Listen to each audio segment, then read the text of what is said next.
Hello everyone and a very warm welcome to, I believe it is the third round of the Formula Sim Racing 2016 Winter Series. The ship strands here, Road America. I'm joined today by David O'Reilly. David, it's good to have you. How are you? Yeah, very well. Pleasure to be here. Looking forward to the race. Fantastic track for this car. And 30 laps of great racing. Looking forward to it. Yeah, now interesting straight away is I think you mentioned a great track for this car. We talked about it a little bit before the stream as well. I think you are completely right when saying that. It's a fantastic track in my opinion, one of the best tracks you can face with this IndyCar. It suits it so well. It is pretty bumpy. It's in that respect it's a bit similar to Mid Ohio where we have raced it before. But this track has got quite a few high-speed sections, and with the bumps in there as well, it makes it really nice for all of these drivers to race on this track. I presume. How are your thoughts on that? Well, indeed, it's a brilliant track. I mean, it's a big track as well, 6.5 kilometres, so it's nearly twice the length of Mid Ohio. So a couple of sections where the guys are doing 300 kph. And a lot of variety of turns from 200 kilometre an hour, 120 degree corners through to the never-ending carousel and some tight stuff. So the car really gets a chance to stretch its legs. And this latest update of the Dallara DW12 I think is a lovely car as well. The feel through the wheel, the tyres have just got a lovely force feedback effect, and it's a real pleasure to have that car on that track. I was noticing only one of the guys seems to be using the Honda engine, Jeroen. There is a difference in the mod. Yes, it's Michi is using the Honda. Two guys, Michi and Eugene van Longenberg, are both using the Honda engine. Everybody else using the Chevrolet engine, and they've actually got different power curves. The Chevrolet delivers a tiny bit more peak power, so it's a must-have accessory on the ovals. But the Honda's actually got a better torque delivery. It's got a flatter torque curve, and it's got more torque than the Chevrolet, all the way up to about 11,000 RPM. So it's only in the last 500 RPM that the Chevrolet has more torque. So I think the Honda would be my pick for the engine on the road course. But then again, what would I know, Jeroen? Yeah, well, only two drivers have it, as you said. But thanks for pointing that out. That's a very interesting story. However, we are in qualifying right now, 18.5 minutes to go, as Journey Simoncic is the first guy to set the benchmark over here, if it's right. And straight away we can have a little look at what this track looks like. I always get confused already, I don't know if you have it as well, with Road America and Road Atlanta. I sometimes just cannot separate them. Luckily I think I'm pretty well prepared, so to say, for this evening. So Simoncic then in that first sector right now. So far so good. First corner is a really quick one. The second you have to slow it down a little bit more. Goes a bit downhill before that as well. Let's have a look what kind of lap time he can deliver first then. If he has a big oversteer moment, goes actually off the track. Van Wijk goes there off the racing line. He keeps on going though. That's interesting. So maybe he wants to still complete the lap, get a feel for it. Behind Miss Kris de Jong also still trying to set left. And what I wanted to say though, as we have a look at the championship standing, Simoncic is still leading it after the let's call it a disastrous previous race in the ovals, Charlotte. The Simoncic is leading it by 1 point over Kuba Rosinski, so it's quite close in that championship battle as well, David. Yeah, indeed, it was an amazing circumstance the way Journey actually he had an understeer in the final carousel at Mid Ohio and found himself at the entrance to the pit lane, and the fastest thing for him to do was put the pit limiter on and give himself a drive through effectively, and use the pit lane to finish that lap, and that's really what cost him track position and gave Kuba that great opportunity.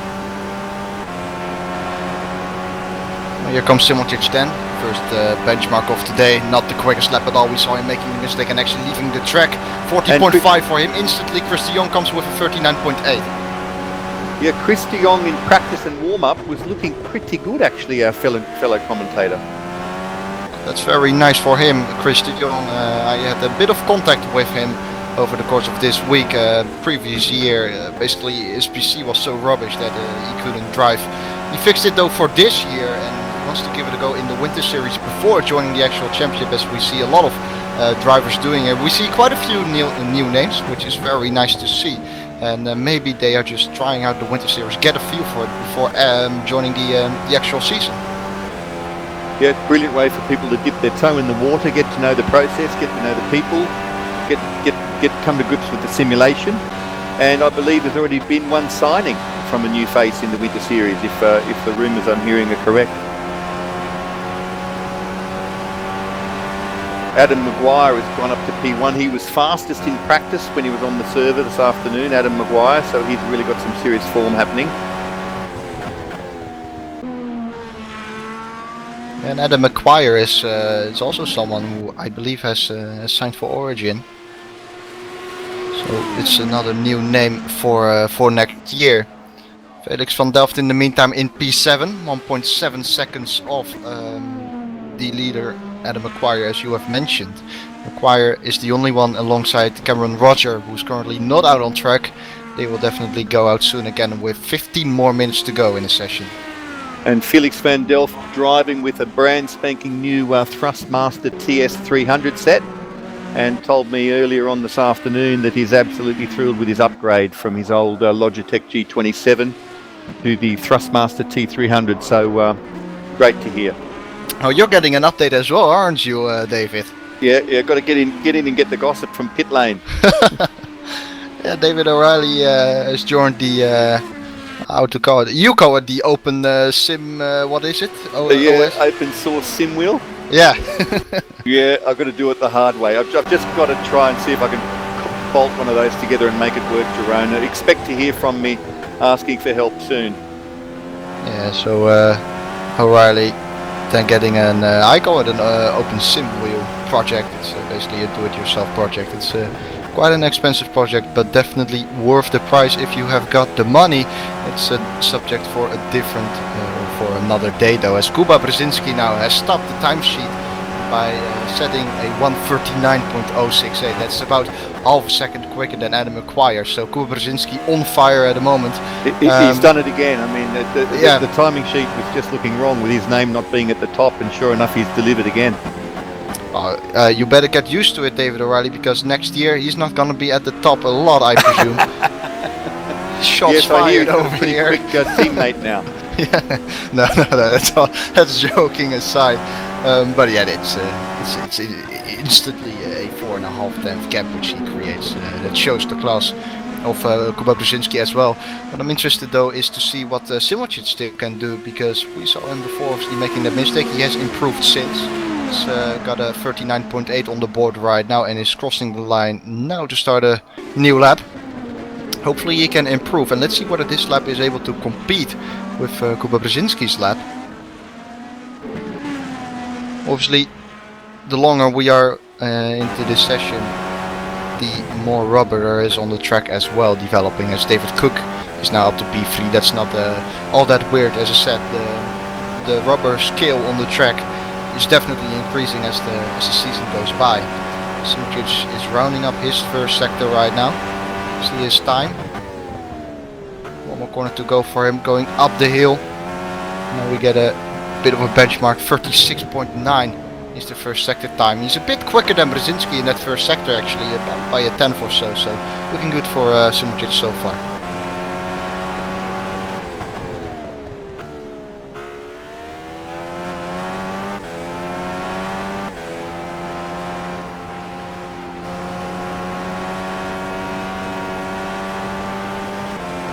Well composed from Simocic there, no issues whatsoever. He uses all of the track. As the second sector comes up right now, 33.9. Brzezinski did a 34.0, so Simocic looking really strong at the moment. This could be the first 38 we see of today. 11 more minutes to go in the session, so still plenty of time left, and I presume the fastest lap times will be put, of course, towards the end, as the rubber is then at its peak.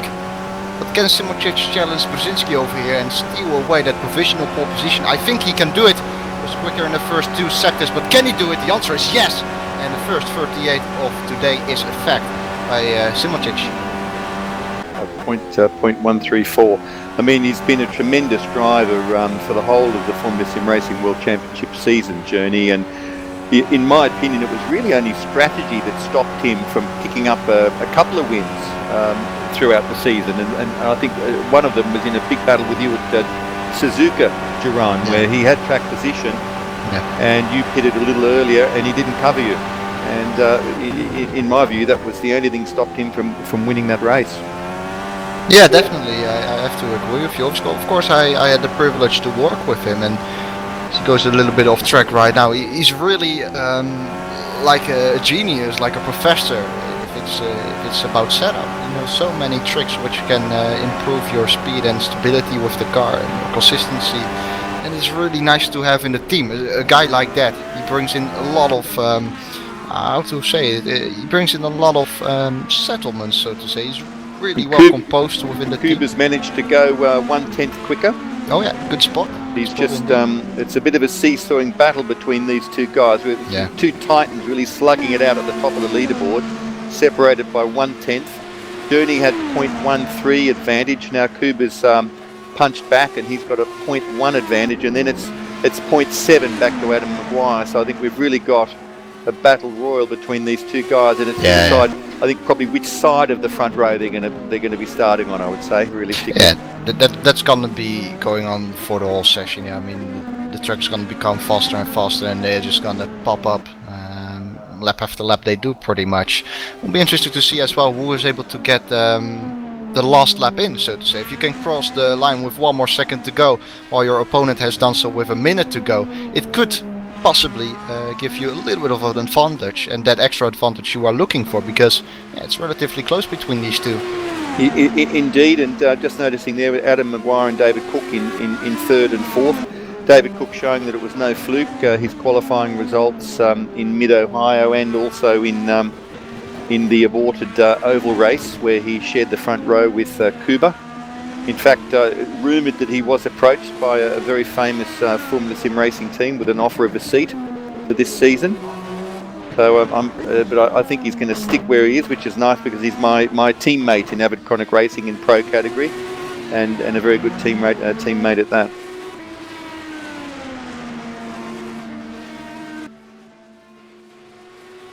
De Jong still holding P5. George Winter in 6th. George started learning the track yesterday, he told me. So he's banked his excuses nice and early before the race started. I hope it's not his first ever go around this track, because seriously, it's such a nice track. You have to try it. Yeah, it's brilliant. And until you get used to it, it can surprise you a bit. Turn 5 and turn 6 tend to be the graveyard. They just come up, they're big commitment corners, and they just sneak up on you a bit, I find, after that long straight after turn 3. And right on cue, Journey proves them a point.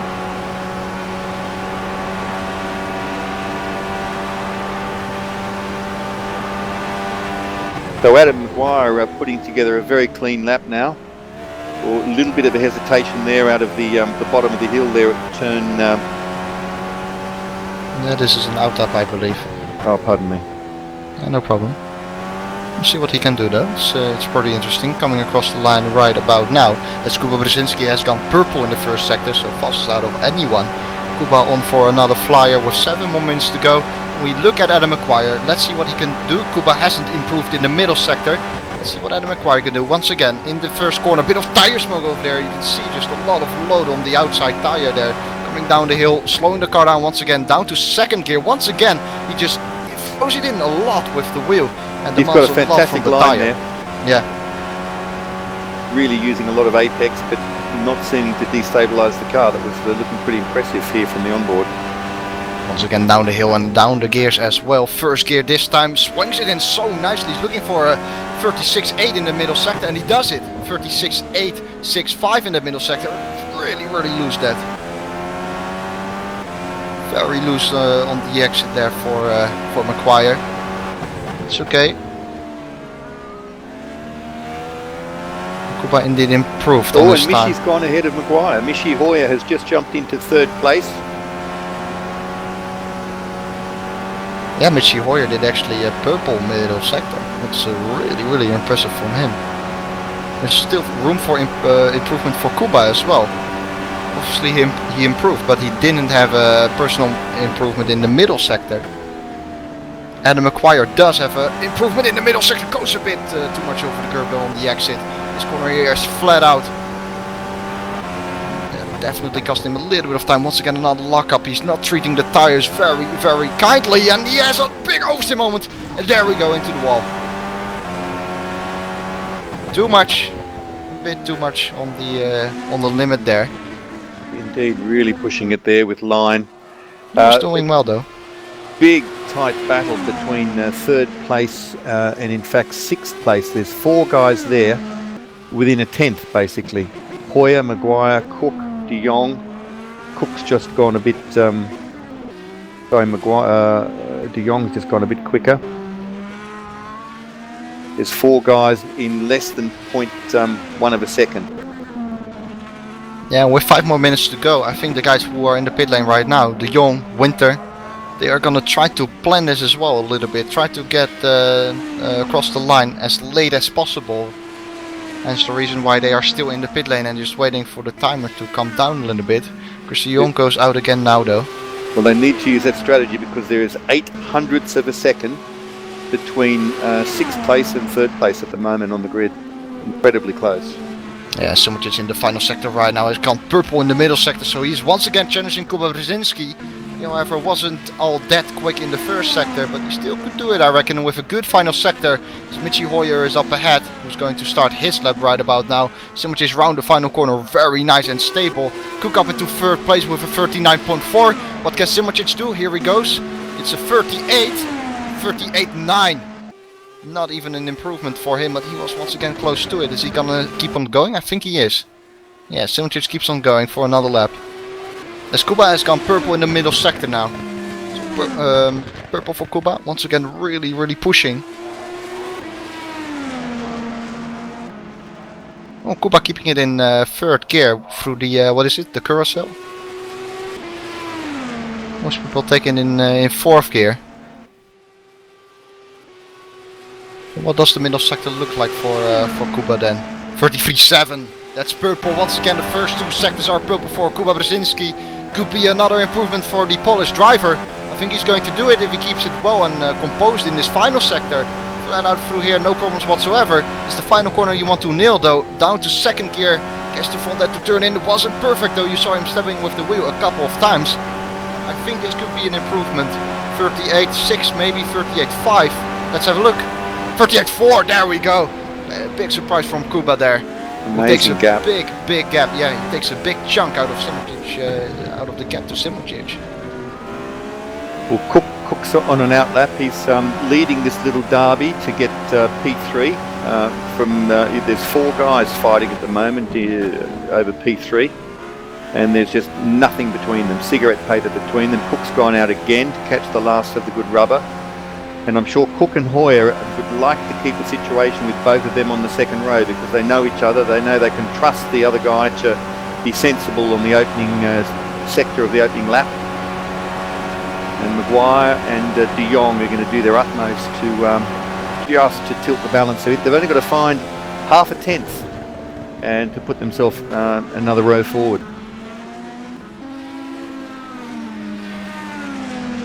So there's basically no one on the lap at the moment. Kris De Jong is, but not up for an improvement at the moment. Eugene van Lokkerenberg is going faster, however, in the first sector already. Simoncic comes across the line right about now to start another hot lap. And he's got to find time somewhere, David, because that gap to Kuba Brzezinski, about 0.5 second, is too much for him, and he will know that, I think. Yeah, indeed. That's a massive margin on a track where these margins are so tight.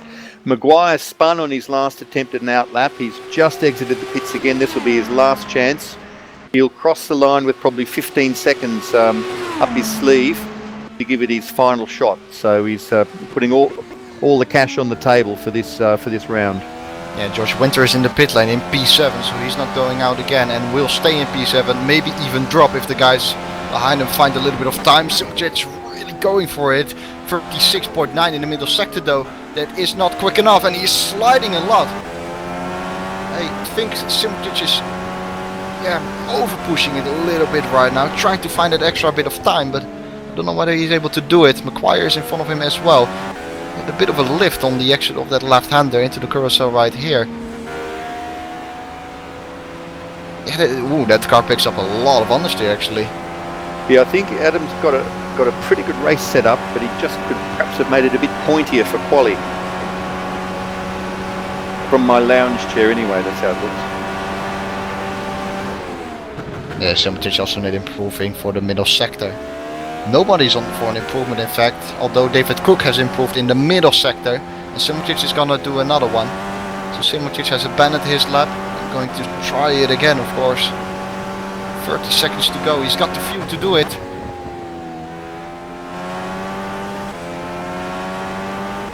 What can David Cook do? He's going to improve, he needs to find a bit of time. 39.4 is what he did before.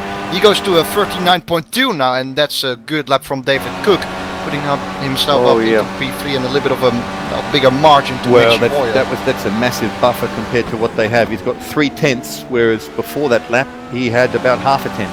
Yeah. On Michi, so very impressive lap from David Cook.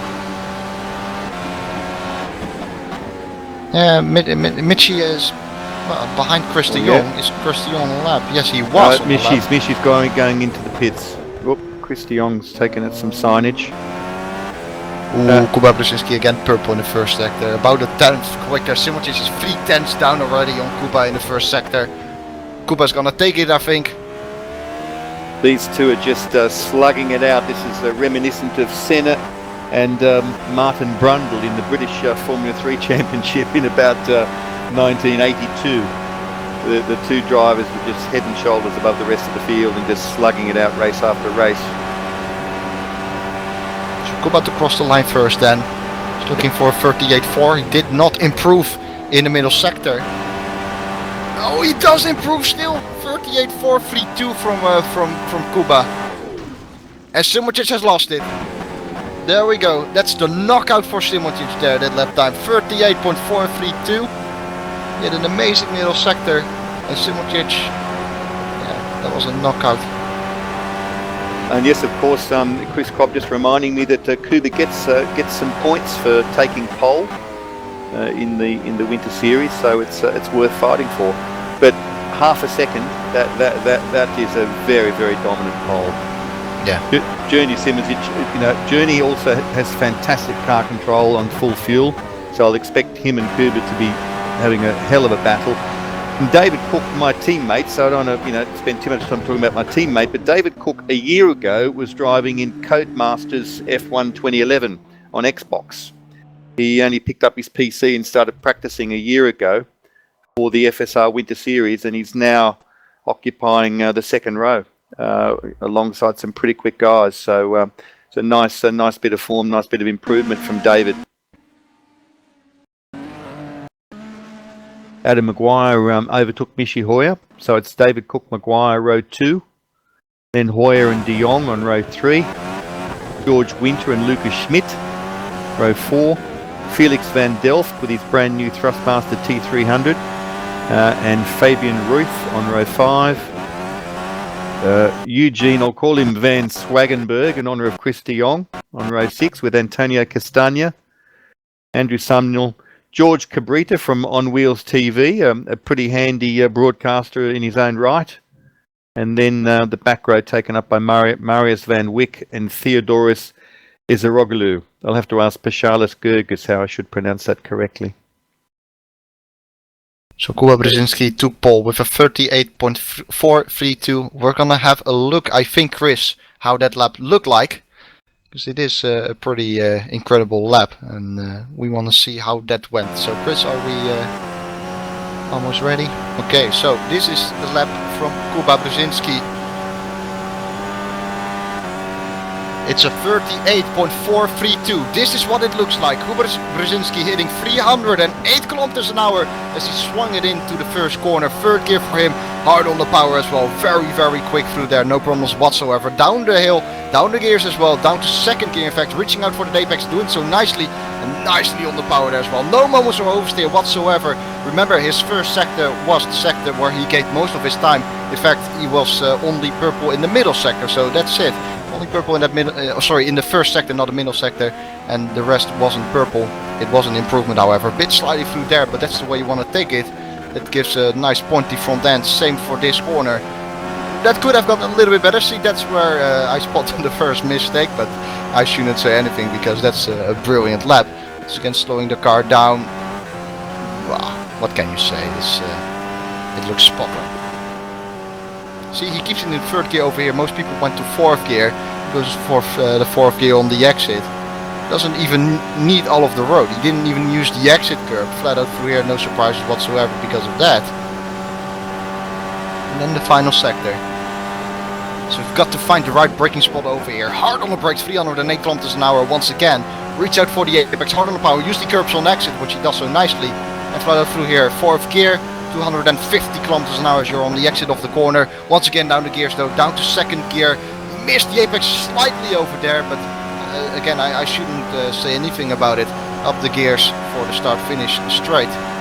This is what a 38.432 looks like from Kuba Brzezinski, and that's a pole position by half a second.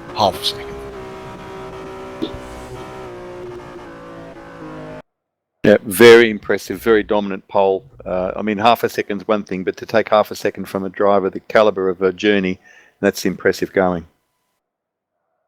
I'm just looking forward to the race, see what SimRacing can do over there. I doubt the margins will be as big in the race, but you know, it's Kuba. What can I say? Let's wait before you make any of predictions, and well, first get into the warm up. I think it's fascinating, this whole the whole IndyCar story, really, because just in case the viewers aren't aware, the IndyCar it's a one-make series. The Dallara DW12, every car is identical. The engines, of course, are supplied separately from Chevrolet or Honda. But IndyCar do the deal with Dallara. They're kind of the go-to car maker for one-make series. They made the F2 car. They make a lot of Formula 3 cars. They also, in fact, made the HRT Formula 1 car, although they probably don't have that high up on their PR list. Manufacturing the Haas F1 car too, I believe. And this car, the chassis, $150,000 US, and compare that to a Formula 1 car. You know, some of these teams would have, well, all of them would do any good at all. They've got budgets in excess of 200 million. So a Formula 1 team probably spends more on their mirror than an IndyCar team spends on the car, but still it produces fantastic racing. It's not that far down on horsepower. That's 700 horsepower on full boost, whereas a Formula 1 car will produce up to 850 unless it's a Honda, and then it's probably about 700. Yeah, no, even less if it works, you know, if it works. Then. Yeah, indeed. There are 2.2 is that by the way with is that with or without ERS? Without, you mean? Engine with power curves. itself. Yeah. Yeah, that's with. Yeah, okay. Maximum 850, and that's using MGUH and MGUK, which okay. is, I won't go into that, but so twin turbo 2.2 litre 4-cylinder, and for the price it's a lot of bang for the buck, and you know, not going to disparage IndyCar for a moment, because some of the great innovations have actually been made in IndyCar. You'll notice all these guys are using the red sidewall alternate tyre. Well, that's something that IndyCar pioneered and Formula 1 stole, the idea of putting a red sidewall on the soft tyre, because it was just more fun for the spectators. That's the only reason. So the spectators and the commentators can say, hey, this guy's now switched to the soft tyre, albeit in Formula 1 there's 4 compounds, or only 2 per race. So that was an IndyCar innovation for the benefit of the audience. And of course the other thing was what the Americans would call push to pass, or I'd call push to pass. But of course, Formula One decided to do it as well, but they had to do it in a more technical way and called it KERS, and it had to, recharge energy off the rear axle and charge a battery and be much more technical being F1. But really, KERS was inspired by push to pass, just to make it a bit more interesting and mix it up a bit more. So some good stuff's come our way via IndyCar, and they managed to field a full grid for less than the budget of a C-grade Formula One team. So you've got to hand it to them, really. Hey, you know what, David? I never had interest in IndyCar whatsoever, but since F1, has undergone quite a few changes, I started to get more interest for the IndyCar. I thought I would never have it, but since, in my opinion, F1 has dropped to a lower level, I'm one of those guys who is not happy with the way the sport is at the moment. But it opens up the opportunity for me to watch IndyCar, for example, and there are some beautiful videos out there with the helmet cam. I don't know if you have seen it, David, but there are some sick videos out there with IndyCar drivers having some kind of helmet cam or visor cam or whatever you would call it, and it's absolutely insane to see those guys at work. For example, around street circuits, those are pretty crazy. The walls are so close around you, and they go so quick. And they put on a great show, Yep. So anybody who wants to watch a bit of IndyCar, you can do a search on YouTube and find some great races to see. A bit of trivia, the real world lap record for the IndyCar on this track was set by Dario Franchitti, and that was a 1:39.8. So Kuba went about a second and a half below that, so it seems the mod is pretty realistic in its performance attributes. And this has got to be one of the best open-wheeler cars available in R-Factor 2, just because of the quality of the tyre model and the feel of the force feedback. And anybody in the audience who's not really familiar with the simulations, the Formula SimRacing uses R-Factor 2, which it's hard to argue against it being really the cutting edge in terms of physics, in terms of force feedback. There's some other great simulations around, but R-Factor 2 ticks all the boxes if you're serious about your racing. Yeah, I definitely agree. And this car, when it initially was released, there were quite a few complaints about this car being not realistic, and there were a lot of things wrong. But I have to say, with the newest update, they have nailed most problems on the head, so to say, and most problems are fixed. And yeah, I agree with you when you say that it's probably one of the best open-wheeler cars available to date. Indeed. And there's 4 different road configurations for this car. Really, really low wing setups for the oval, for the longer ovals, through to the road configuration that the guys will use today. And in fact, 4 different lengths of wheelbases, from 118 inch through to 121 inches. So there's quite a few adjustments they can make. The aero setups are still a bit boring. There is a plan amongst IndyCar to start doing different aero packages, but the car produces great racing. Now, the race today we think is going to be a one-stopper, just on the alternate tyres. There's no tyre regulation, so the guys aren't required to run the prime tyre, and apparently it's a pretty easy one-stop on the alternate, softer tyre, and total fuel use of about 118 litres, so about 3.8 litres per lap. And that's one thing F1's got on these guys, I guess, if you look at it as a positive. The reason why the F1 car has gone to such a high-tech, hybrid sort of technology is to, massive reduction in fuel consumption. The F1 car would probably use 2.5 litres per lap around here to do a quicker lap time, but that certainly costs the teams plenty of money to get that technology working properly. So we'll expect them to stop. The pit window probably open around about between lap 14 and lap 16, depending on their strategy. Some of the guys will dive in a bit earlier to get out and get their tyres up to temp and start lapping hard and fast while everyone else pits. And other people will be looking for a quick lap or two at the end of their first stint on low fuel, perhaps try to cement an advantage. But certainly from Mid-Ohio, where I had the pleasure of racing, the fuel effect in this car on a road circuit is significant. It's a lot quicker on low fuel than it is on high fuel, so there's no point brimming the tank. You're better off just running sort of 57, 58 litres and then filling it up at the one and only pit stop.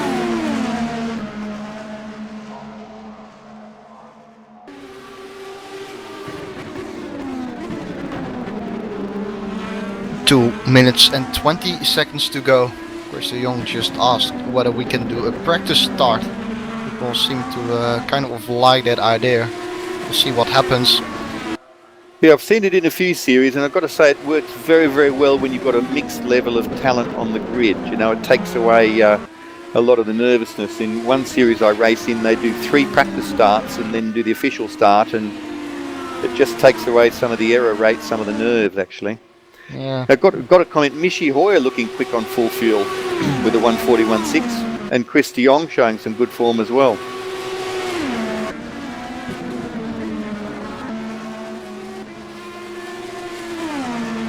Yeah, as RZ actually used it as well, which is fellow Italian league.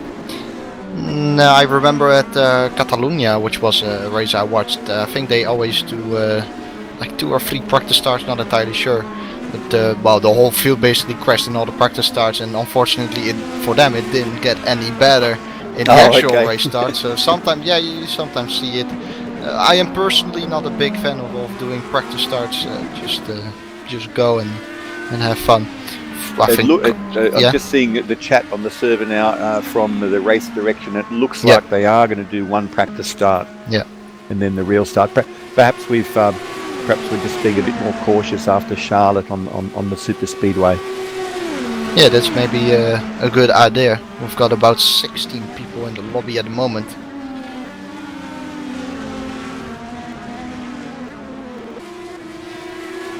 Yeah, Kris actually using I think a valid argument. Argue is that there are a lot of drivers over here who have a lot of gap in between their skills, so to say. I mean, we've got a few drivers who are 4 seconds off the pace and a couple of drivers who are a few tenths off the pace. So there's a lot of variety here in the field. I think so that it may indeed be wise to run the practice start, at least for this winter series race, of course. Indeed, and looking at the track layout, I think turn 3 is going to be the bottleneck. Turn 1 is such a quick turn that the guys, on the front row, and the guy on the row ahead of you is going to get to turn 1 pretty quickly, and he's going to navigate that at around 200 kph. But turn 3, significant braking zone, and that's the one where you can get that red mist, that rush of blood to the head that says, oh, he's only just there. If I brake late, I can pass him, which is not the sort of thinking that works very well. So yeah, practice start could be a good thing. Yeah, I think indeed turn 3 is the bottleneck, but you can somehow also, into turn 1 be a little bit too excited, I think, because when you are on the outside of turn 1, you don't have the ideal racing line, and before you know, you understeer off the track, especially with a little bit more fuel. So yeah, Indeed.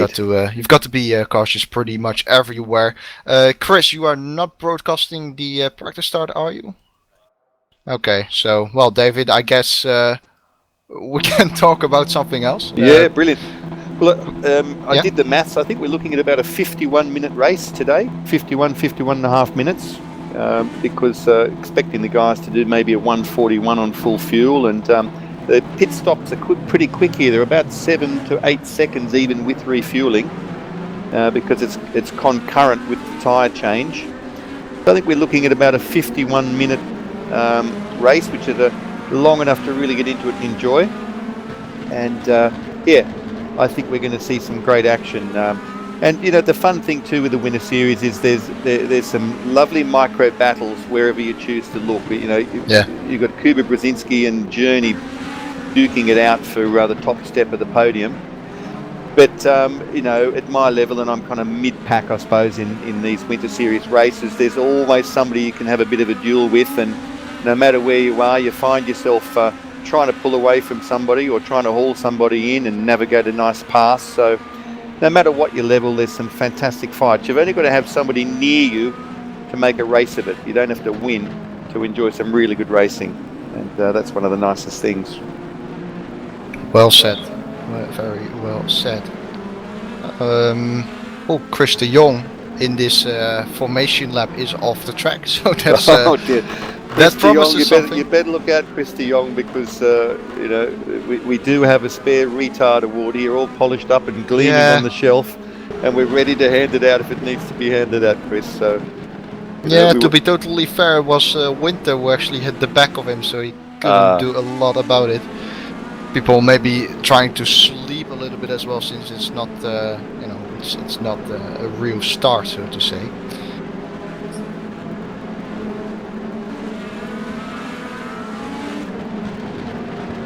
So I really hope that I really hope that we can see Brzezinski and SimRacing battling. I mean, that would be so nice. Of course, like you said, we will have probably micro battles everywhere. That's just the way it goes usually in the Winter Series. But would it also be nice to have preferably a 30-lap battle between these two guys, and then a decider in the final lap of the race? Who knows? Maybe I'm just imagining a little bit too much, but that's really what I would love to see. Well, Van Wyck is probably saying at the moment, I'm glad it was a practice start, because he's lost his front wing in that off, and so just as well they're cheap, Jeroen, these IndyCar front wings. They get made in big batches. Whereas with F1, they'll get about 30 guys analysing wind tunnel data to fabricate a front wing. With IndyCar, they just phone up Delar and say, just send us another pallet of those front wings, will you? So the practice start is underway. Not too many incidents. Oh, and there goes Kris de Jong, and he crashes everyone out. What is Kris doing now? Okay. There are actually a few crashes. There are a few crashes, but it's a practice start, as we said before.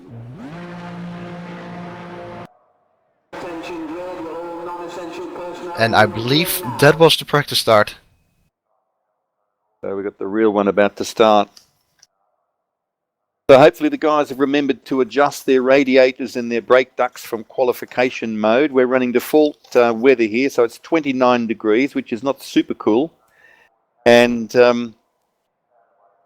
but for race conditions, I believe that you want to have radiator level 2 and also brake duct level 2 as well for things to work out well.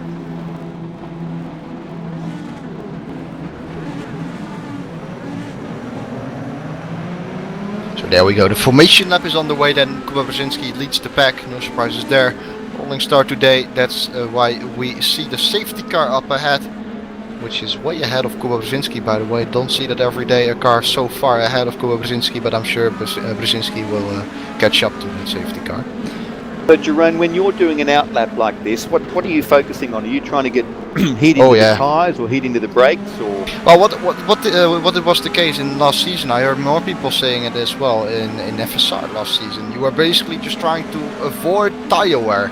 That may be a bit crazy, but sometimes you would do a few burnouts, for example, and it would immediately take away 2 or 3% of the rear tires at the start. You know, that's something you don't really want.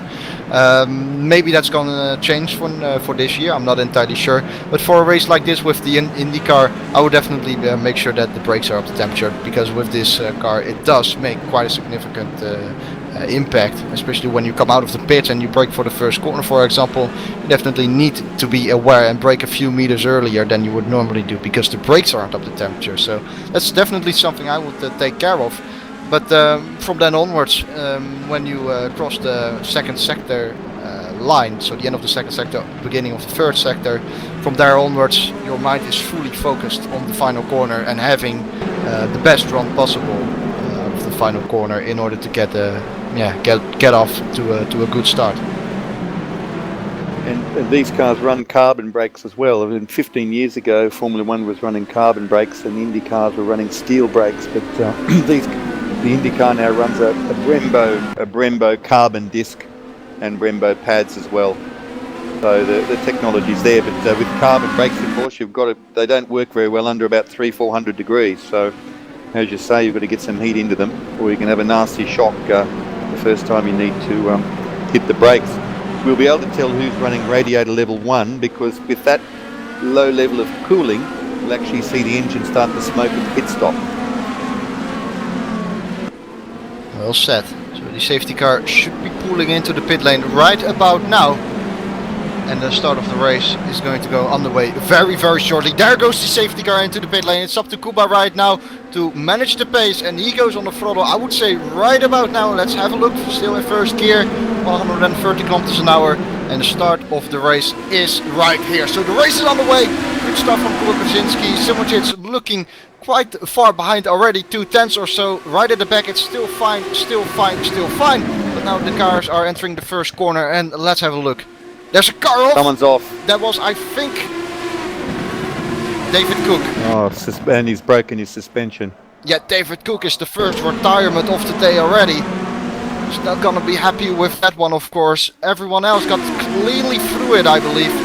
And Chris Cobb said that it was his own fault. So David Cook messing up a little bit there. Simocic immediately attacking Kuba Brzezinski into the third corner. Tries to go for the switchback as well. I think it is so far so good at the back.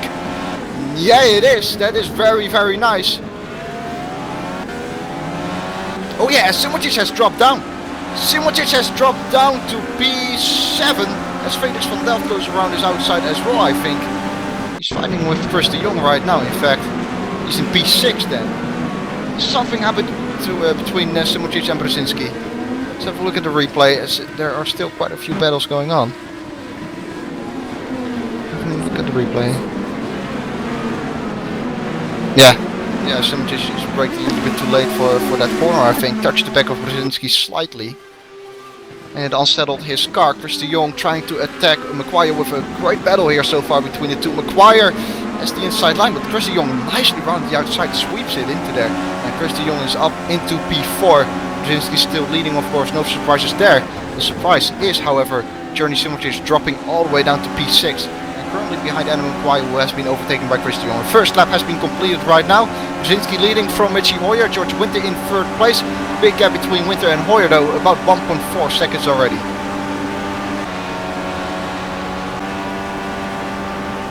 Well, Journey's going to have to hope that he hasn't got any significant damage to his car. He's still got 4 wheels on his wagon, and he's still got 29 laps of racing, and he's only 4.7 seconds behind the lead. But realistically, I think P2 is the best he can hope for now, because he won't be able to overhaul Kuba with that sort of opportunity.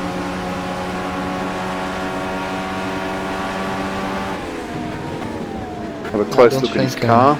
I don't think there will be too much damage for him. It was a relatively slow corner. He did bump a little bit into the back of Brzezinski, but yeah, I doubt it will have done a lot of damage.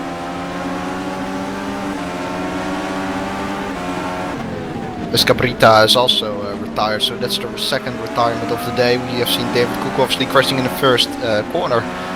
Cabrita now joining that DNF list, so to say. So Maguire's engine is smoking already, so someone's got radiator set on level 1. So he's taken some risks, or just forgotten after qualifying to adjust his cooling level. And certainly your Journey's steering wheel seems nice and straight. His car seems to be handling well. And the only thing about that I'll mention about David Cook, he was having trouble with gear selectors. He was having gear selection issues with his hardware, with his actual steering wheel in his racing rig.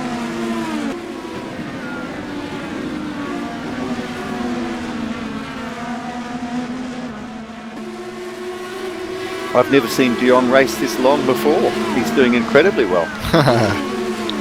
He's got the speed, and now he's got a PC that works, and he's going to show us what he can do. Go, Kris de Jong. He's got clear air in front of him. George Winter behind him. George are wanting to be harassing this as quickly as he can. And in turn, George will be getting under a bit of pressure from Journey fairly soon, I think.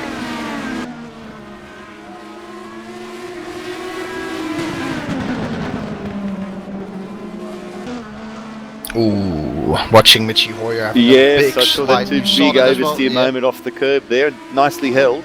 He took 2/10 out of the gap of Brzezinski though in that first sector, so he's somewhat sticking with Brzezinski, but let's see for how long he can do it. I mean, Brzezinski looks pretty well and composed, and you also spotted that big oversteer moment at the exit of turn 3, so Hoyer is definitely pushing, trying to keep up with Kuba Brzezinski, our Polish driver.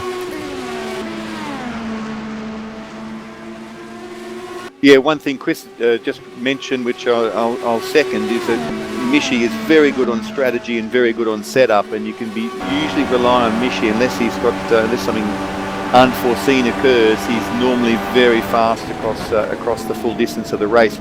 I rode on board with Mishi just now through the carousel, and his car seems to be handling beautifully through the carousel. His foot was planted to the floor, So with Mishi normally does quite a bit of research, and his car will normally retain a very good balance across the stint. Yeah, here comes SimRacing on George Winter. SimRacing having a good run out of the final corner. Side by side as they come across the line. Kris Young in front of them, but he's quite a way in front. SimRacing not really having the top speed. Winter having the inside line in the first corner. And SimRacing, fantastic move. Round the outside of the first corner. That is a brilliant move and good driving by both of them. But George Winter George takes has got him back. Takes him back on the inside of turn 2. That is the way how you race. SimRacing braking a little bit too late possibly for turn 2, but he's gonna come back for turn 3 as well. Winter defends the inside, but not as much to prevent SimRacing from going there. And SimRacing again takes him back. He seems to have a little bit more top end. A brilliant driving from the both. When the first pass happened, I full compliments to George Winter for giving Journey the respect that he deserved, but then fantastic racing afterwards to repass him again. Journey's car seems to have a lot of top end because he's getting pulling a gap already on George.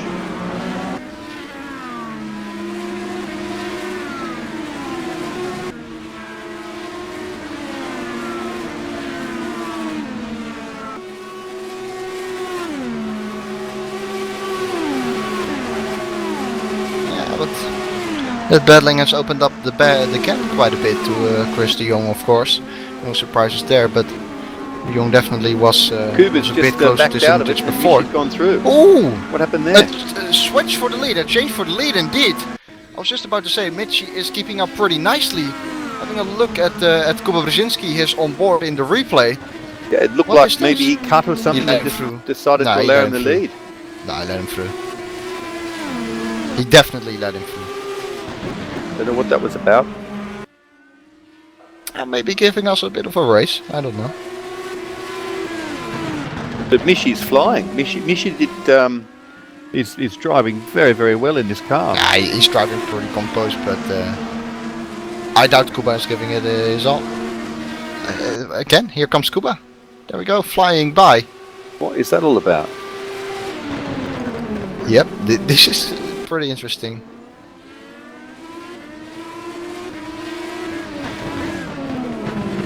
Of course, de Jong is coming closer right now. 2.8 seconds is the gap where it was, I think, 5.4 before.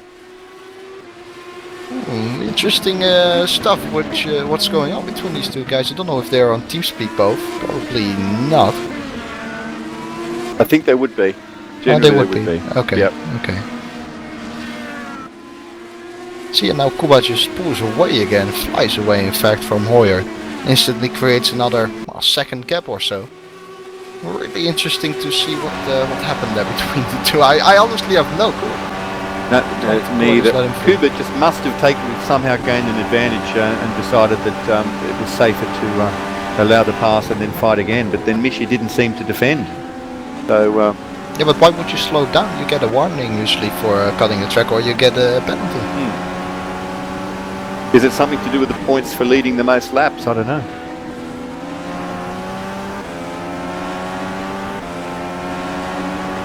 There you go.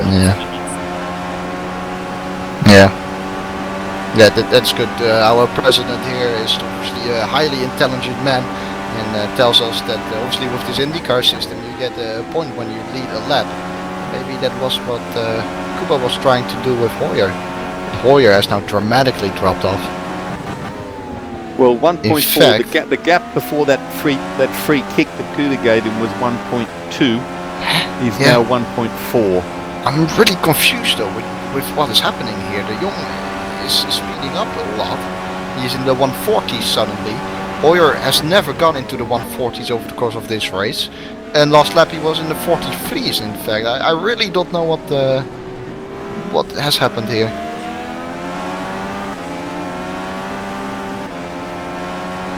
Ooh, George Winter going off the track a little bit.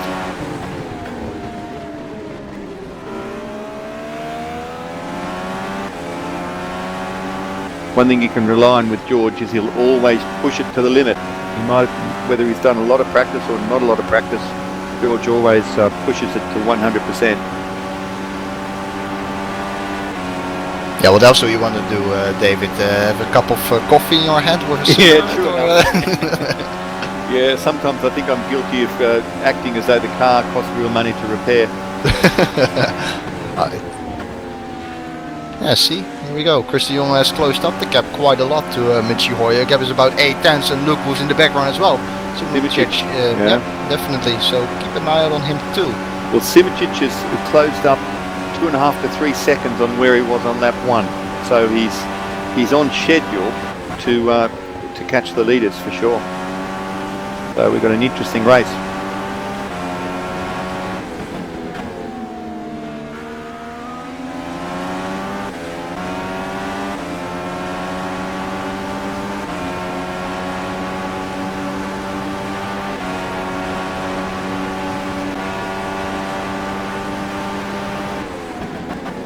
A little bit of a look at the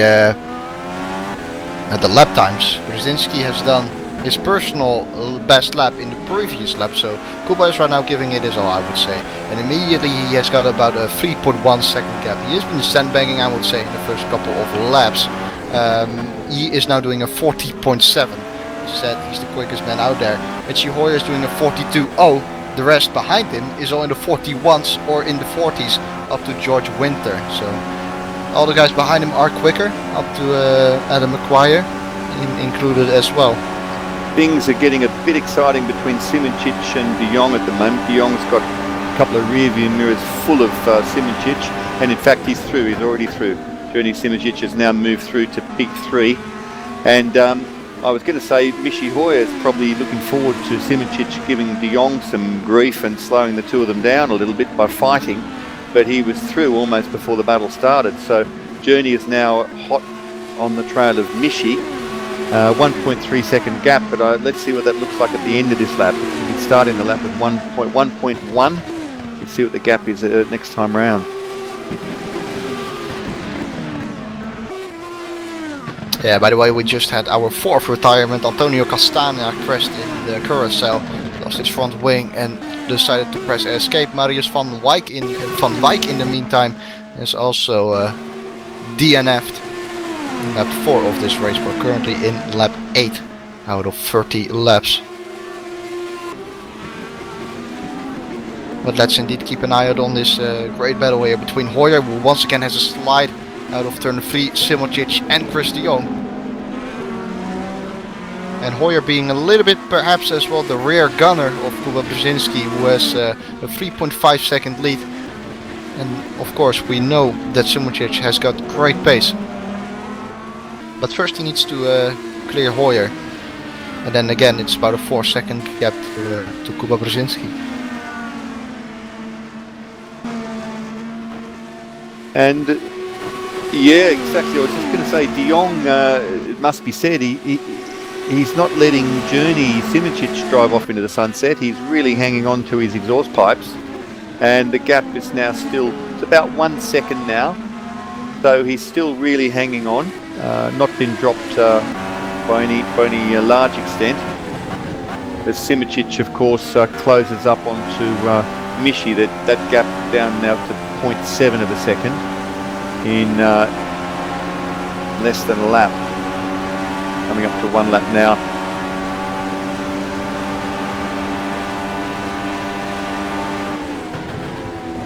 Looks like Adam Maguire's pitting. Might be to do with that engine temperature. Michi's managed to hold off Journey, so Michi must have a good top speed in his car. Here we go though. Or being smart and staying a little bit more to the left hand side, so Simoncic is gonna have to go around the outside for turn 3. The question is whether Simoncic is already passed even before the turn 3. The answer is no, but Simoncic brings a lot later than Michi Hoyer. Not a lot of space there, but just about enough for those guys to stay alive, so to say. Simoncic is through then, and let's see what Kris de Jong can do straight away on the back of Hoyer as well. Kris de Jong is still being very, very feisty and well and truly still in this fight for a potential podium. Michi ran a little bit wide there, overcooked it slightly. Not around the outside there, Kris. Not around the outside of carousel. A little bit of a look, but that's not the way to go. But Kris de Jong looking really strong here, and I really like to see that. As Eugene van Yeah. Loggenberg pits. He had he was crashed on the inside of Hoyer. Yeah, look there. Sorry to interrupt my own story, but Van Loggenberg crashed in turn 4 or 5, I believe it is, and had lost his front wing, therefore had to pit. Kris going a little bit too deep into the final corner, losing a bit of time to Mitchie Hoyer. He's gonna have to try again as the gap is opened up a little bit. But De Jong looking really strong so far. Now keep an eye out on the lap times of both Brzezinski and Simotic. The gap between them now is 6 seconds. I'm interested to see what Simotic can do about that. Well, that gap has grown a little bit over the last couple of laps because he only was 4.5 seconds behind, but of course he had to negotiate a bit of traffic. He had to overtake De Jong and then Hoyer. So Durnage is now in clear air. We're going to see pit stop start the cycle within the next 5 laps. Oh, bit of contact. Bit of contact between the two. Hoyer around the outside over here. Oh no, once again a bit of contact and Hoyer goes off. He rejoins it though, but Kris de Jong sweeps through. Really messy situation there. Loggenberg also retired. I want to have a look at the replay over there, to be honest, because that looked rather messy. Of course, Hoyer was off the track, tried to rejoin it, but by going over the curb he generated some wheel spin for himself. And in the following corner, Hoyer tries to sweep around the outside. Kris de Jong is still on that inside. Yeah, I think Kris also came. Yeah, Kris went a bit too deep in my opinion, taking a bit too much speed into that corner. So a bit of contact maybe between the two. There's a Riglu pitting after 9 laps, which just seems very early to me, unless he's short fueled and decided to do a longer second stint. That's a very early stop. So he goes a lap down. And just looking at the gap, gap is holding steady. It's pretty much bang on 6 seconds between Simotic and Brzezinski. Yeah, Simotic was damn slow last time, that's it. So they were pretty much matching each other. And Hoyer getting a bit of pressure from Winter now. 2 teammates, of course, in their summer series for Abercrombie Racing, albeit in different leagues. Winter raced in Pro League last season and Michi raced in Ace.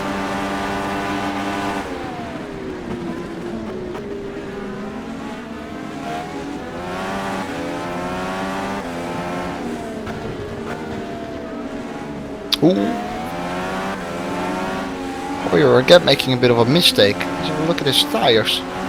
His tires seem in pretty okay shape, so to say, but Hoyer making more mistakes than he probably would like.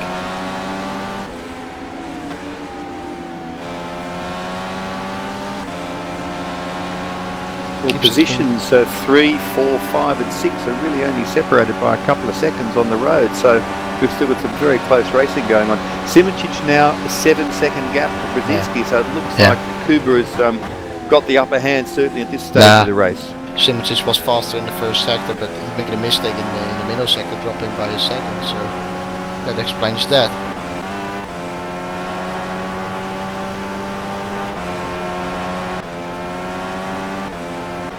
So Kuba opens up another lap. We're about to approach the pit window, I would say.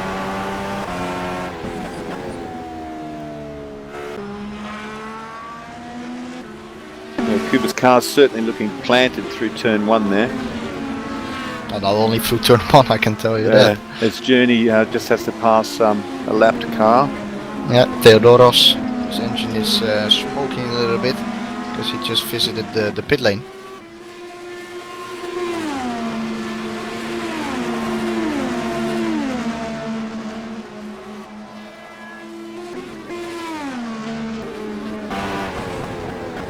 So De Jong, Hoyer, Winter, Maguire are really line astern now, although Maguire's off the track, a couple of wheels off the track onto the grass there, exited turn 6.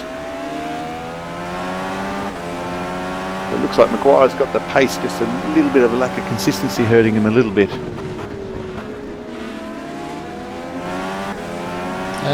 Hey.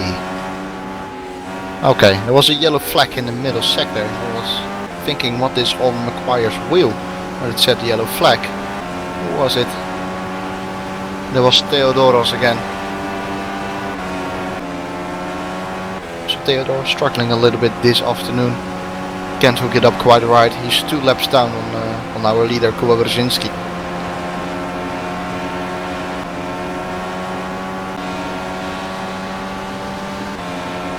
Simčić is off. There we go. Simčić has spun around on the exit of the final corner and lost a lot of time. Is he going to lose 3rd place to Chris de Jong even?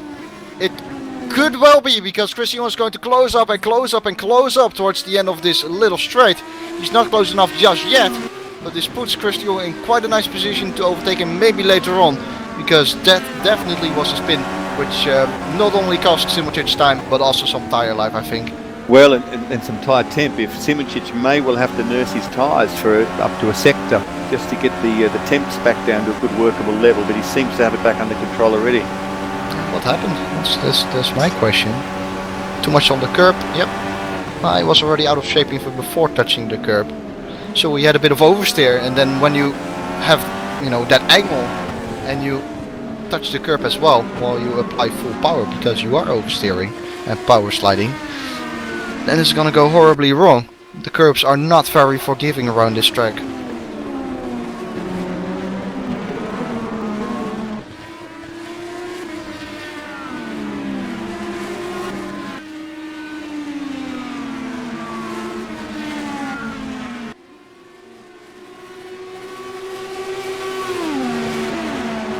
So this could, yeah, go ahead. The Winters seems to be dropping McQuire just that little bit. There's 2.2, well, nearly a 3-second gap now between them. So it's Simčić, de Jong, Hoyer, and Winter really quite close together on track, but they're pulling a little bit of a gap on McQuire. I suppose if they're a bicycle peloton, we could say the pelotons they've dropped him slightly. Sumnall is pitting now, lap 11. Can't quite understand these early pit stops, but maybe there's tyre wear issues for some of the guys. Yeah, and of course the track rubbers up more towards the end of the race as well, so tyre wear should be better in theory. You could see a great battle here between Hoyer and Winter as well. Hoyer dropping down the order a little bit as the laps go by, and now he's under pressure from Winter. Hoyer having to look a lot of times in his mirrors over the course of this race. Yeah, I think de Jong, Hoyer, and Winter could all be quite reasonably coveting a podium result here. Yeah, exactly.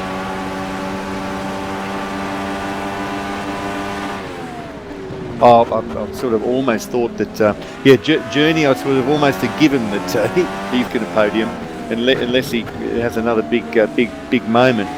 But got to say, warms my heart to see Chris de Jong up the front at the pointy end and fighting hard with drivers of this calibre.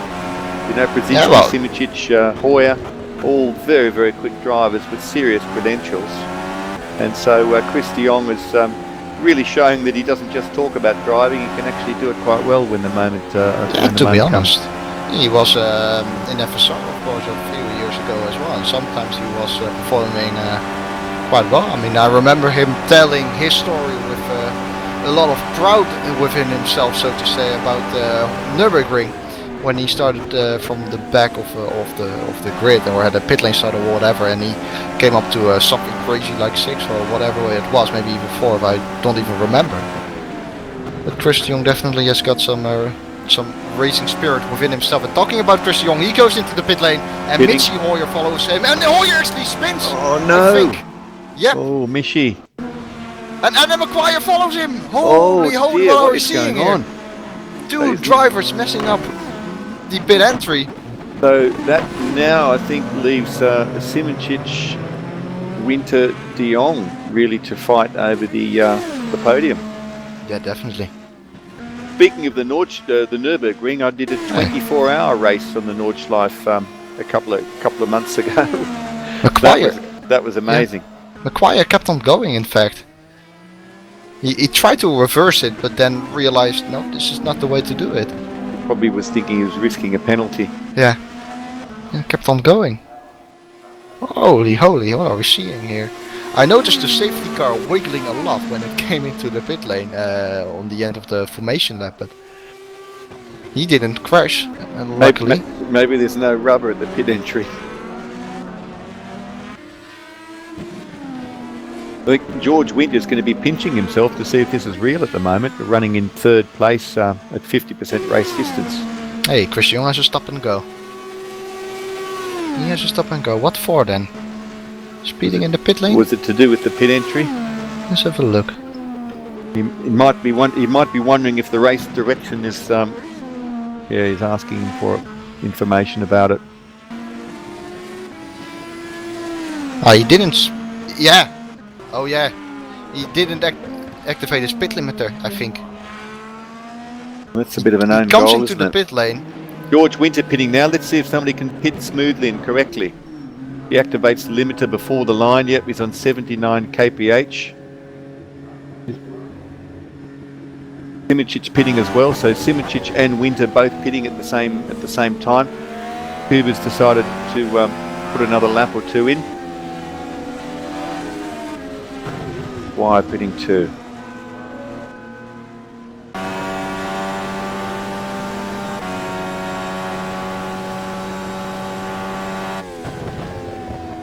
Simičić leaving the pits, George Winter following him out, so they've maintained position through their pit stop, and hopefully neither of them will have picked up any penalties.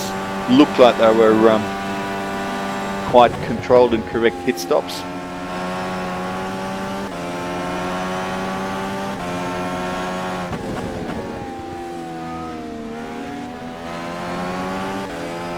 So they're exiting the pits now on fresh tyres but cold tyres, and with this particular car you really do need to bring the tyres in, and this track, while it's fast, it's not super turny until you get to the middle bit. So as they come down to the bottom of the hill to turn 5, they've still got no temperature in their tyres at all. And just riding on with George Winter, and he's leaving a big margin for safety just while he brings the temperatures in. And it's got to be tempting as he looks up the road and sees Chris de Jong just 2 seconds ahead. The leader pitting, Kuba Brzezinski pitting now, coming into pit lane with 38 seconds gap to the next driver, but that driver, Fabian Ruth, hasn't pitted at all. So Kuba's probably got 20 seconds on the road at the moment to P2.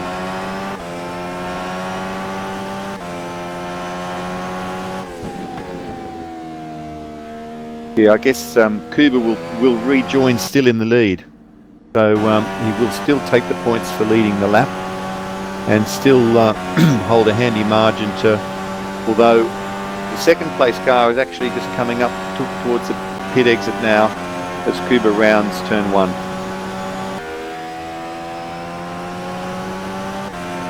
So the race now is Kuba's race to lose, really.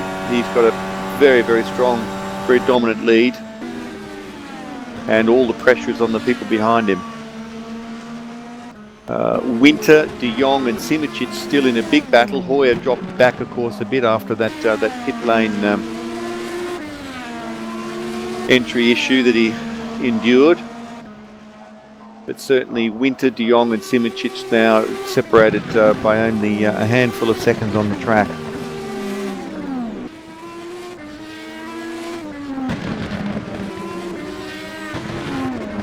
Okay, so now all the timing points have settled out. It's a 13-second gap that Kuba has on Simičić, but Fabian Ruth at lap 16 on his 17th lap is holding down second place, only 4 seconds behind Kuba after Kuba's pit stop. So that'll be a nice feeling for Fabian, I'm sure. We haven't talked about him a lot, but now that he's in second place, 5.2 second is the gap. Not bad. Yeah, well, he's obviously got some skill because he's managing the car on tyres with a significant amount of wear. And if I look at his lap times, yeah, his lap times have been very, very stable around 1:42.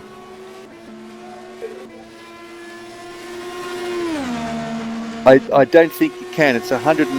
I think he's got to stop because it's 118 litres of fuel for this race, and I don't think this car carries that much fuel. I think it's about a 70-litre tank. So he will definitely need to stop. But he's certainly having his moment in the sun. He's having his chance to shine now. Kuba also has had a stop and go penalty, by the way. He says it's because of a bug. Well, that could be something the race direction can look at. I would just remove both penalties, to be honest.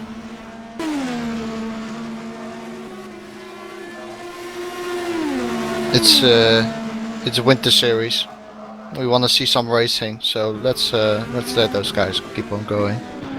At least that's my opinion, but I am not the race director. I think that's a good idea. I think you should write that on a post-it note and stick it on the glass so the race director in the office next door can see it.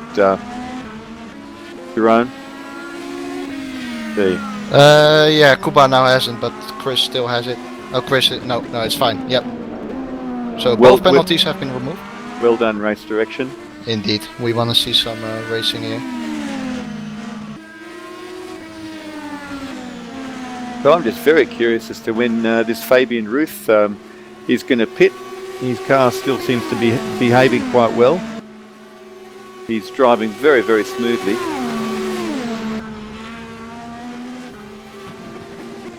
He might run the tank dry. He might have started on full fuel and run the tank dry and then just... No, he's pitting right now.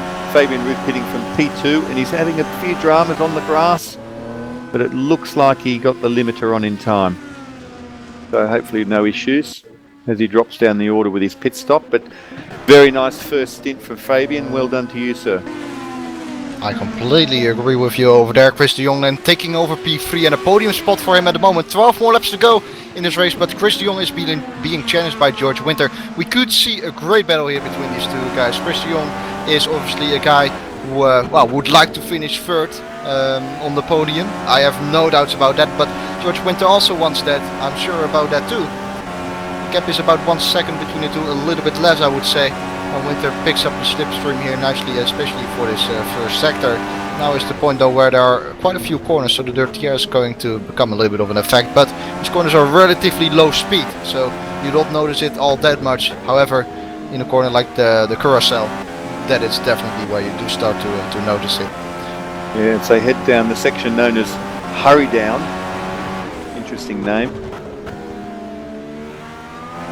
And into the carousel. Yeah, George is having to lift. I think it's the dirty air. He's trying to take a bit of a different line as well, to actually stay more to the inside, trying to avoid that dirty air. Now he wants all of that dirty air in his mouth though, because, yeah, here we go. This is what I mean. He just sneaks to him towards the end of the straight, 313 kilometers an hour. And look how much closer he is right now. However, his mouth goes closed now, but the dirty air doesn't remove at all, so he picks it up a little bit and you can see the effect straight away, losing a couple of tenths. You should get a nice toe up the hill here on the straight. It's pretty close. You can do it. I think it's a bit too far back, but let's have a look.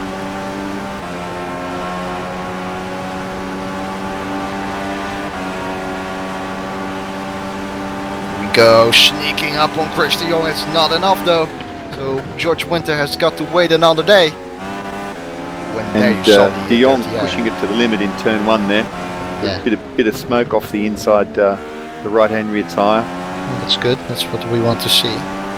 Kris de Jong here driving his heart out, or as Kris himself would say, driving his lungs out. Yep. Yeah. Well said indeed. Kris de Jong defending the inside for turn 3.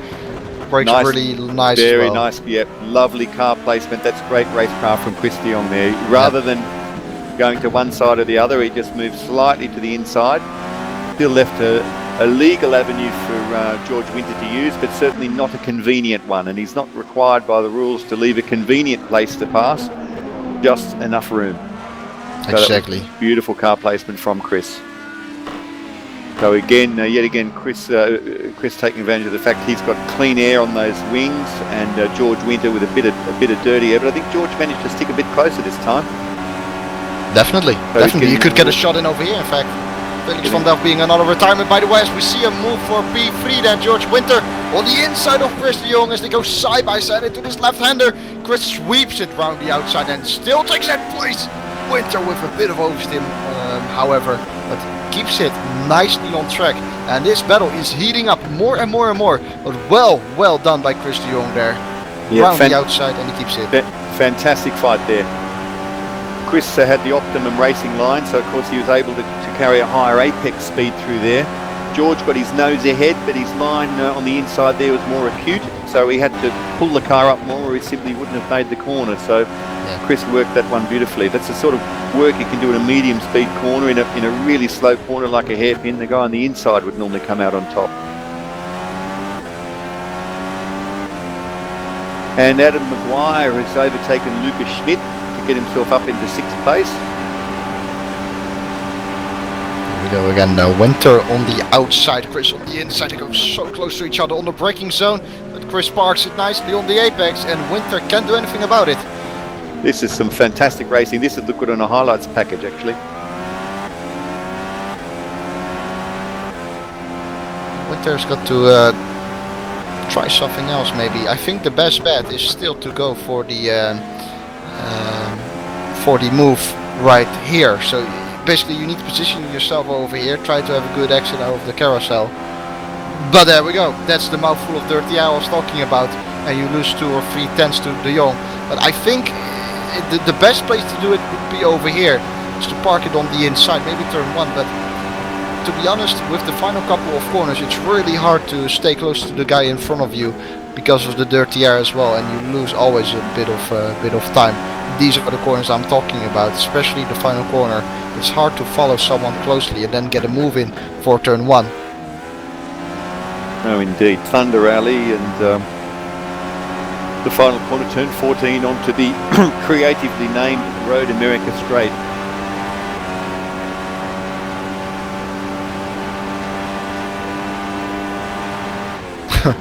And Theodoros Izaroglu is in the pits again, so he must be on a 2-stop strategy. Winter being a bit further back than he was last time round, but that's okay, to be honest. Just wants to use this straight to close up a little bit and try to prepare for a move, possibly towards the end of the lap. He will gain a bit of time, obviously, because of the slipstream brakes really late for turn 3. He reaches out for the apex so nicely though. That was very well driven by George Winter, I have to say. Kris de Jong ahead, also looking quite composed. Yeah, George might have needed to cool. He possibly needed to cool tyres a bit too, because he's been running in De Jong's dirty air for a few laps now and pushing super hard. He might have found it. His tyre temps have just started to go a bit hot. Especially in this carousel, I mean, it's amazing. It just goes on and on and on and on and on. The front left tyre, I presume, is being heated up quite a lot there. Yeah, indeed.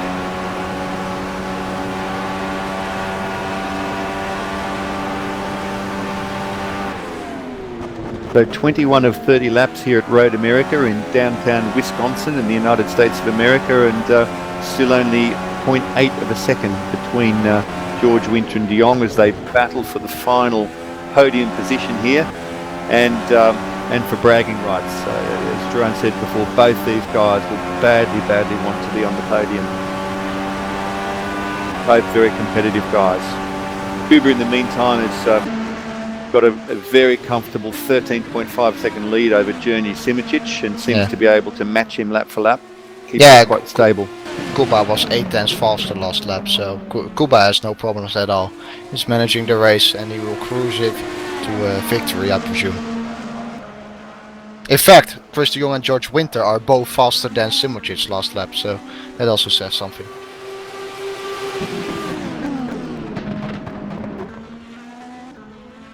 Ooh, De Jong having some oversteer. See, this is what Winter may have been waiting for. Now he needs to try to pounce and strike. Yes, it seems that they're pretty evenly matched on pace, and the opportunity is going to come from a little mistake. Yeah. Maybe Winter, consciously or subconsciously, he wants to pile on the pressure, ease off the pressure, pile on the pressure, and see if De Jong can either panic or relax too much, and whichever way it happens, cause a slight mistake. There we go. This is the ideal opportunity for Winter, I think. He's beautifully placed through the kink, down into Canada corner. Which way is he going to go? Winter had to lift there mid-corner because Kris de Jong was blocking the track. Of course, all legal to do so, but because of that he couldn't get a move in anymore. It was too tight over there. It's a bit of a few kinks in there, and Kris just parked his car in the middle of the track, and Winter couldn't do anything. And there we go, making a mistake in the final corner too, and you drop off another couple of tenths. This is good driving from both of them. but very smart and clever defending from De Jong as well.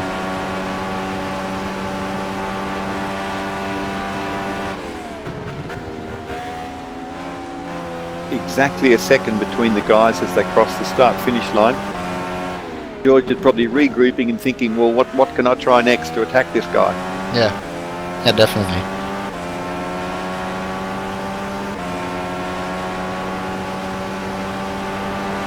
So just hearing from our eyes and ears everywhere that Kuba's now got the maximum available points for leading the number of laps. It's going to be a good day for Kuba in terms of championship, that's for sure. Indeed. There was a point behind SimRacing before. He'll definitely lead it after this race, presuming also he finishes first. But Winter is also running a bit out of time. Well, just to make indeed, sure 7 that laps, 6.5 laps left. Yeah. Oh, Hoyer's out. Oh, dear me, what happened to Michi? Damage.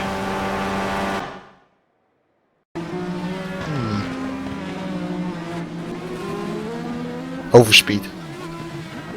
Overspeed into turn 4, I think.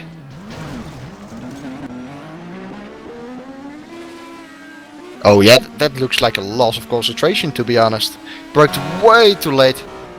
Overspeeding into the corner, and then you lose the rear end because you still want to turn into the corner, of course. And into the barrier you are losing your rear wing. The gap has gone out to 1.5 seconds now between De Jong and Winter.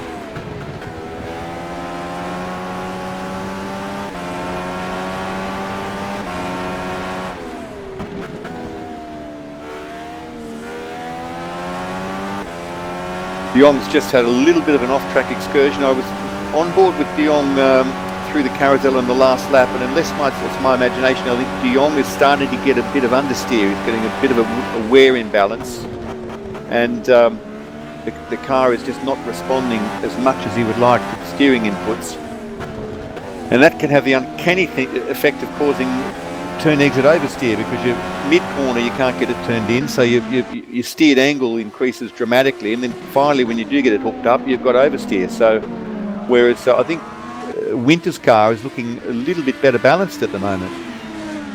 Through the carousel, Kris is really struggling to get his car turned in. And Winter, even with the dirty air, seems to be able to keep it a bit more planted. So I don't think this race is over. I think over the next couple of laps, if De Jong has got a problem with front tyre wear or wear imbalance, Winter may well find himself with another opportunity.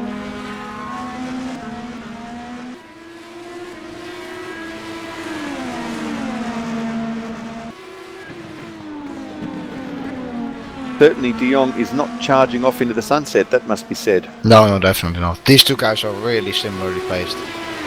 They both would probably deserve a third place, but there's only space for one. Let's see who it's going to be. Hitting the ref limiter there.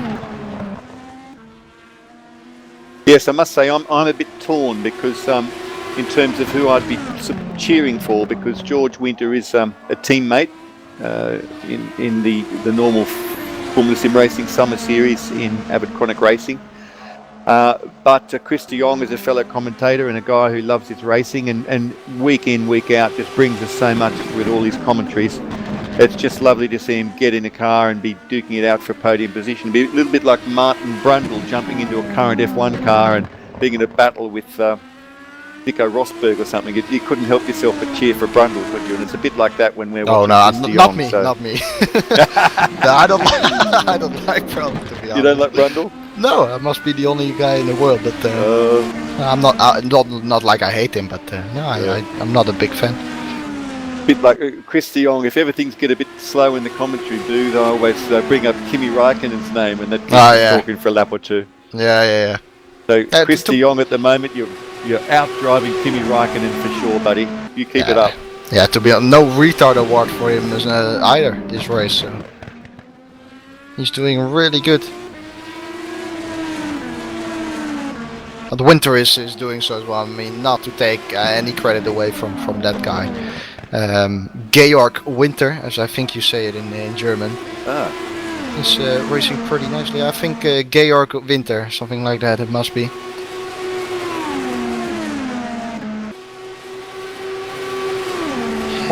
.8 of a second. It's just still sitting around that .8, Yeah, .9. it's always like that.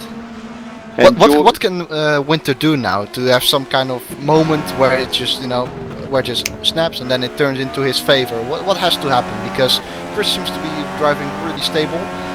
Winter has tried multiple things, but he couldn't get past. What would be a right thing for him to do? Wait for a mistake for de Jong, or just maybe even go for a dive?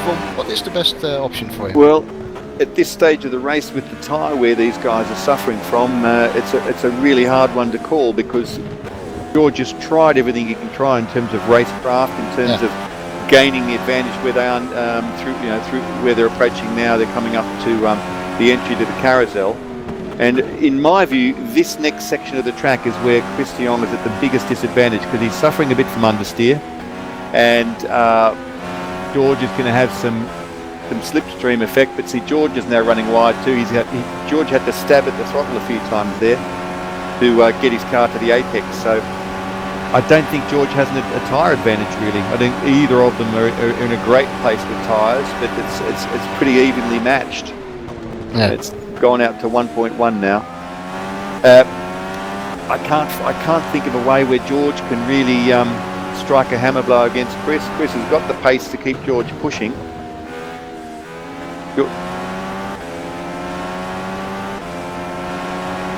Well, indeed, and we're down now with I think 2 laps to go. So, no, pardon me, 3 laps to go. So if Kris keeps it together, keeps his cool, it's going to be very, very hard for George Winter to make anything happen.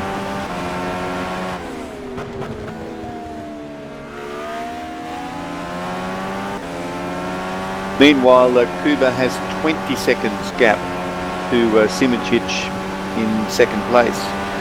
So a fairly dominant win by Kuba. Those of you who are new to our broadcast, Kuba Brzezinski made it to the GT Academy finals in Dubai a few months ago, along with one of his teammates, Nikodim Wisniewski. Really? What was he doing there then? Who, Kuba? Yeah, Nikodim. What were they doing?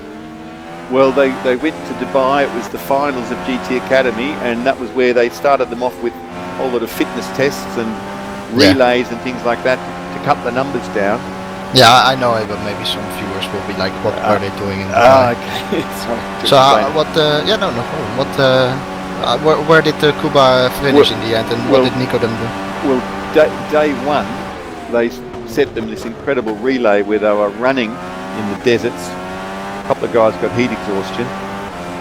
It involved swimming across some rapids with life jackets on, swinging on monkey bars and things like that. And the last guy across the line out of each country was cut. And Kuba said himself that swimming is not really a strength of his. So sadly, he was eliminated on the first day, which seems very cruel. Particularly something that's so non-specific to motor racing. I mean, you don't have to swim to the safety barrier in many tracks, do you? Well, to be honest, in the past days of Monaco, where the Nouvelle chicane, so at the exit of the tunnel, usually there was not a big barrier on the left-hand side of the exit of that chicane. So sometimes cars would land in water. I think that happened once though. Yeah, you need to be able to swim then. And the only other one I can think of was Jorge Lorenzo at I think it was Interlagos. George attacking de Jong. Yeah, this is the same. I mean, he's gonna be close again, but the closer he gets, the more understeer he's going to pick up. So it's gonna be the same here for the Curacao again. He tries to take a tighter line to avoid the dirty air, but he is facing it right here anyway, and then drops off a bit again. It's just the same story all over again, to be honest, all the time. We've had a retirement from Maguire. Yeah. Interesting. I'm just Yeah, there's only now 6 seconds, 6 seconds between De Jong and Journey, but I guess Journey is just cruising now. Journey did a 44.1 last lap, and Goodness. the rest of the field is in the 41. So yeah.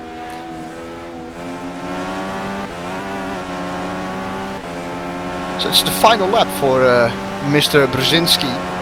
Also the final lap for George Winter and Chris de Jong. 0.6, it's the closest he's been at the start-finish line Oh, Chris for the goes last deep. 10 laps. There we go. Chris did fight the car a bit, suffering understeer, and that's given George an opportunity. Final lap of the race, fighting for the final podium position. What's Winter got to show him? He should pick up the slipstream right about here. This is the mistake that the Winter has been waiting for, but Chris de Jong is going to defend this with head and tooth, as he would say. Here we go, Winter around the outside, Chris de Jong on the inside. He brakes so late though, and Winter trying to do the switchback. Can he make it stick? He has the inside line for the next corner. I think he is going to make it stick. Chris de Jong braking really late though, and Chris actually ends up in the And gravel Winter trap. has done it. But a 10 for trying for both of them really. Amazing drive, well driven from George Winter, amazing pressure on the final lap, and superb drive from Chris de Jong. Kuba Brzezinski round the final corner. What a great battle we have seen between Winter and de Jong. Brzezinski, however, was untouched during this race, and he takes home a dominant win. 28 seconds is the gap about to Journey Simotic, who is yet to enter the final couple of corners, so to say. Well, Kuba Brzezinski takes home that win then. But what a fantastic battle we saw in that final lap between de Jong and Winter. Fair racing between both of them. De Jong in the end snapping, but that doesn't matter. That was a 10 for trying to both, and that it was a very entertaining battle for sure. The Simotic also comes across the line now.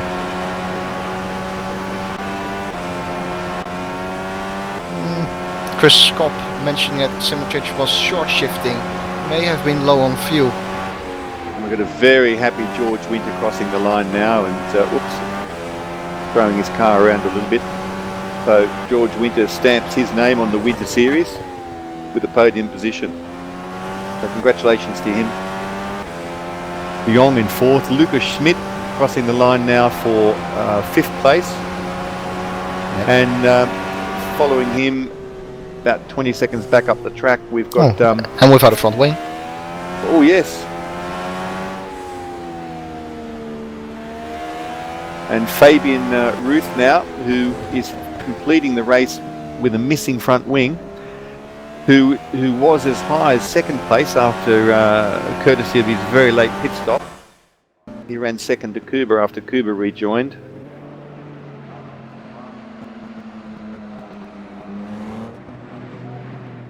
And Fabian Ruth is our last finisher.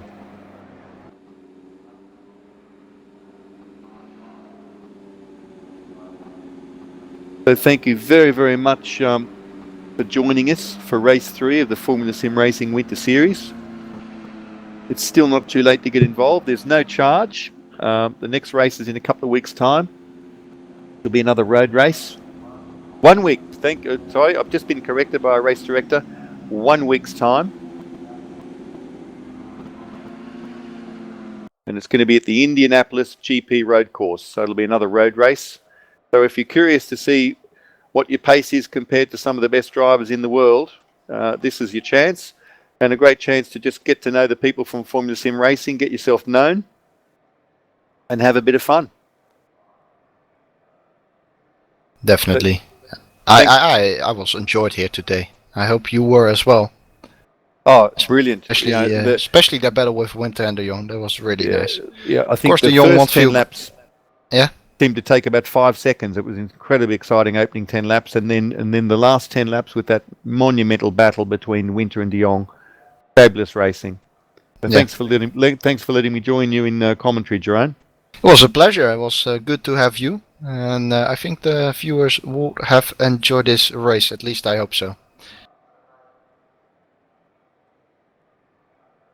I think I'm gonna have to round it up here. Not a lot to say. We saw a great race. Brzezinski, untouched. I said it before. 30-second gap to Simotic. Would be nice to have a cracking battle for the lead, but can't always get what you want, of course. We have been treated quite well with De Jong and Winter fighting over that final podium spot. That's it for me, though. I don't know if you've got anything to add, David. No, just a big thank you to the racers, to the organisers, and thank you very much to the viewers. Hope you enjoyed the race.